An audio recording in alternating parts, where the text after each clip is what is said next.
Welcome back. Season 3 of the New Adventures of Superman saw a couple of major changes. Aquaman is out and Batman is in. We've already looked at the Batman part and we learned one thing for sure doing that. People either love or despise Batmite. Fortunately, in this show, we won't have anything like a supermite to annoy people. Are you sure? Thank you, sir. Hi, Miss Lane. Jimmy, someone reported a mysterious space rocket in Yellowstone Canyon. You interested? You kidding? Let's go. As I said, we don't have a supermite to annoy people. We leave that to Jimmy Olsen. Whose rocket is this, Miss Lane? I don't know. There's nobody around. Get your hands up. Oh. It's easy to miss things when you're only looking one direction and the thing is behind you. Jeepers, Lex Luthor. Precisely. And Superman's arch foe. He has to tell us that. We didn't know until now. We thought he was just a foe and nobody told us about this arch stuff. Sure, until Superman gets into the act, which he'll be doing any second now. Ow! Oh no, not this time, young man. Don't tell him what you're doing, nitwit. Just do it. As I said, we leave it to Jimmy to annoy us. Luthor puts them in a cell in the rocket and takes them to the moon. They say Superman is bound to notice an unscheduled moon flight. Luthor says, no, he'll be busy elsewhere. A bulletin, Chief. An army ammunition dump's on fire. Shells and rockets going off like mad. I say this ghost. What a story. You handle it, Clark. Beanie, come with me. He'll handle it, but chasing down rogue missiles and putting out a massive fire will keep him occupied long enough for Luthor to take off in his rocket and land on the moon.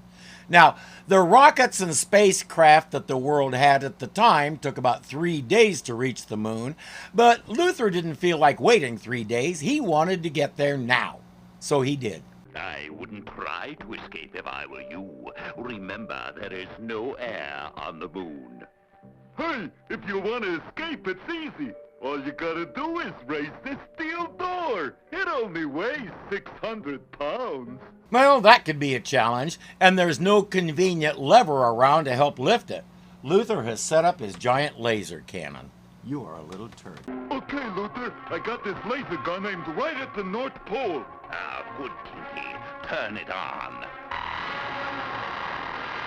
Attention, every nation on Earth. This is Lex Luthor speaking from the moon. To all nations, I have secretly moved the North Pole to central Mongolia and will now proceed to melt it with my laser. If you do not understand English, marque el dos por español. We watch DC, Moscow, and Paris flood, even though none of them are actual coastal cities. Luthor demands that all the nations turn control over to him. Longtime viewers are probably anticipating my next question. What is the big appeal about ruling the world? Have you seen that thing? We've got to stop them, Jimmy. You can't imagine the gravity of this situation. Gravity? Miss Lane, that's it.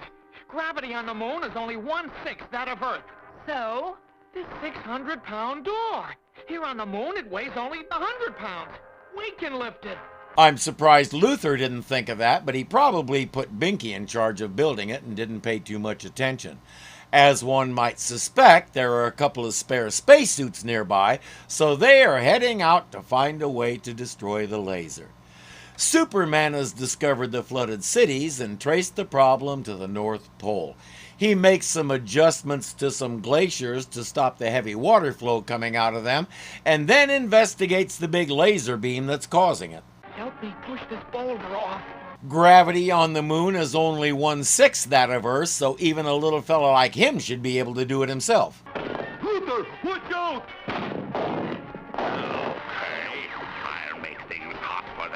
The special on today's menu is boiled rock in a delicate sand sauce. After them.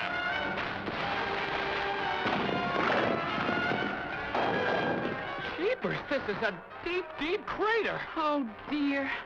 How do we contact Superman now? Jimmy already noted that they can jump 30 feet on the moon, and it doesn't look 30 feet deep, so this should be easy.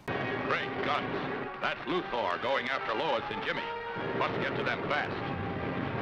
Got to get through before it's too late. A freak meteor shower is slowing him down, except it's not a meteor or a meteor shower until the rock hits the atmosphere and starts burning.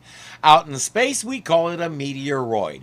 After it lands, it's a meteorite. Superman just calls all of it stuff in his way.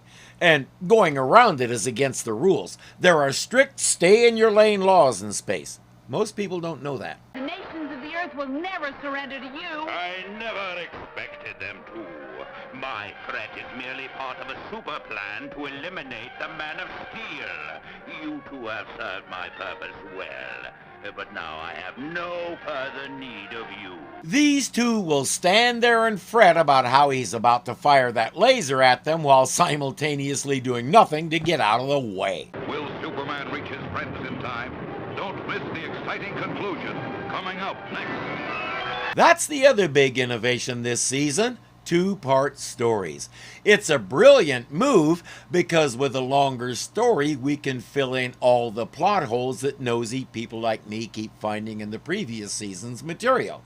I haven't found anything like that so far. Well, there does seem to be one issue, but I think it has more to do with education than anything else. Specifically, Luthor failed to notice that Binky flunked geography in school. Hey friends, if you enjoyed the video, please click the thumbs up button and let me and YouTube know it. If you're not subscribed yet, you know what to do. And remember, you can become a patron of this channel for as little as $2 a month. Thank you so much for watching, and I'll see you next time.